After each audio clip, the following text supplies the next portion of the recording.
Hi girls, how are you doing? Today we'll take the comprehension question for Sonnet 18 and Sonnet 30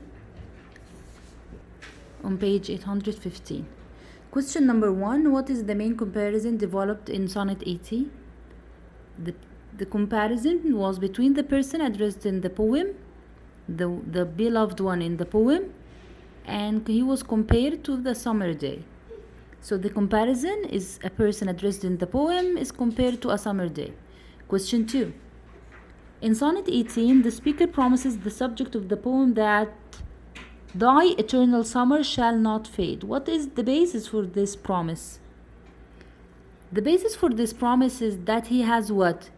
He has captured his beloved's beauty in a poem. He captured his beloved beauty in a poem that will last as long as there are people reading it.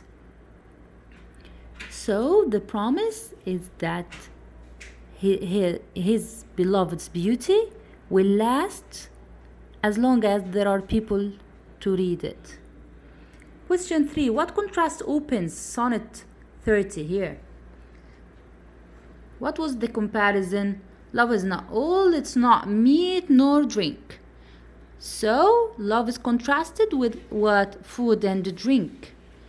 The contrast opens the poem is food and drink, with food and drink. Paraphrase. Read the second quatrain of Sonnet 30. What is the speaker's claim about love in these lines? Second quatrain, starting from line 5. Love cannot fill the kitchen, the thickened lung with breath, nor clean their blood, till we go to line 8. Nor sit the fractured bone, yet many a man is making friend with death, even as I speak, for lack of love alone.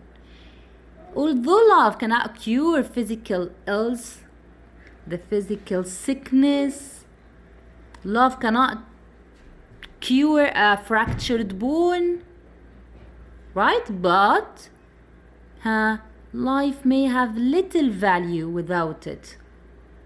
Life is not complete without it. Although that is not necessary, it cannot fix diseases.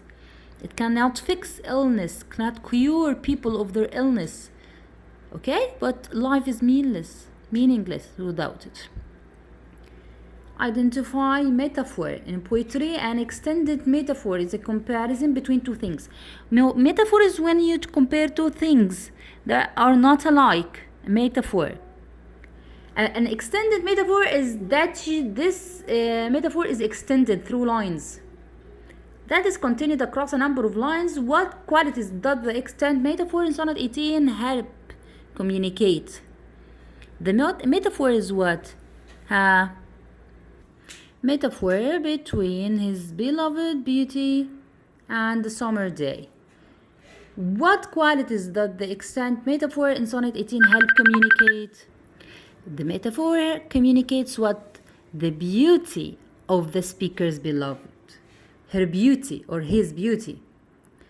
Question 6. Interpret imagery. Consider the image that Millet presents in describing what love is not or what it cannot do. These images are examples of what kinds of human needs.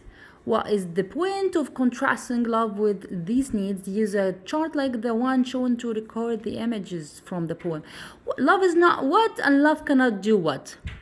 Love is not meat. Here. Love is not meat. Love is not drink. Love is not slumber, sleep, slumber, sleep, rest. Love is not roof, right? Okay. So, love is what else? Love is not the spar to save people who are drowning. Okay, then we go to the second quatrain. Love cannot do what? Love cannot what? Treat people of the ills, okay? Cure lung failure, or cure the blood diseases, or mend the broken bones, fractured bones, okay? Love cannot supply us with with life necessities, right? So let's go to the second part of the question. What is the point of contrasting love with these needs? He wants to show what? He wants to show that love cannot afford life necessities. Okay? What else? Love. What? Love is what, girls? Yes. The contrast shows that love is emotional, not a physical need. It cannot supply any physical need, but so it is emotional. So he used love is not and love cannot to show you that it is not a physical thing, it's emotional. Question 7. Analyze sonnet structure, review the chart you developed as you read. How do the ideas expressed in the sonnets relate to its quatrains and couplets? The sonnet structures, okay? How you feel when you read it that it really is a sonnet. We said that in quatrains 1 and 2, what do I find? I find what? A dilemma or a topic to be discussed. So in Sonnet 18, what did you find in quatrains 1 and 2? The speaker's beloved one is what he's asking. Shall I compare him to or her to a summer day or not? And yes, her beloved one or his beloved one is better than a summer day. The turning point in quatrain 3, then I find a turning point in quatrain 3 that his beloved's beauty will be immortal, will live forever. And we agree, and the couplet, I see what the solution. So the poem grants immortality. The poem gives me immortality. This is the couplet. This is in Sonnet 18. What about Sonnet 30? At the beginning, she gives us the dilemma that love is not what, and love is not what, and love cannot do what, and love cannot do what. And the turning point is what? From line 8. That people cannot replace it, cannot use it. Okay? And in the couplet, she says the solution, she will never trade her love or the memories of her love, okay, for any life necessities. Right?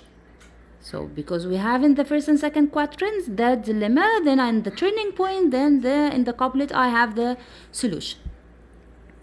Go to question what now?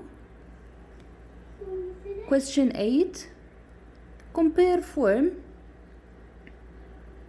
Although they lived more than 300 years apart, Millet and Shakespeare both wrote poetry using the sonnet form. Determine the rhyme scheme and meter for both the sonnets.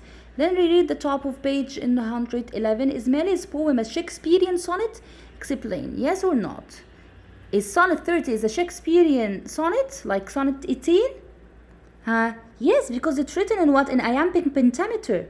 Iambic pentameter, unstressed, stressed, unstressed, and stressed, unstressed, stressed. When I have 5 stressed and unstressed syllables in one line, and when I have the rhyme scheme A, B, C, C, D, C, D, E, F, and G, G. So she wrote the poem here, when we said drink, rain, wait, girls. Here, when we said the rhyme A, B, C, D, so these are the rhyming. Okay? So this is the rhyme scheme. And the iambic pentameter, when I said unstressed, distressed, unstressed, distressed. Okay, girls. Done with the question. Thank you.